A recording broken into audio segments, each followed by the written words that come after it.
সন্ধ্যাবেলায় গিয়েছিলাম ডক্টরের কাছে। ফেরার পথে কি খাবো ভাবছিলাম, এর মধ্যে চোখে পড়লো এই যে ক্যাফেটার গধুলি রাস্তা। তো একটা বাড়ির মধ্যে সামনে একটা জায়গা ছিল, সেটাই ওরা ক্যাফেটার করে করেছে, বেশ ভালো লাগছিল, নতুন করেছে।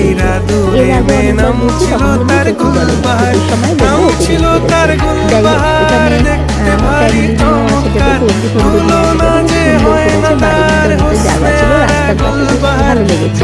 গান টান চালিয়েছিল, তারপরে খাবারগুলো কিন্তু কমের মধ্যে খুব একটা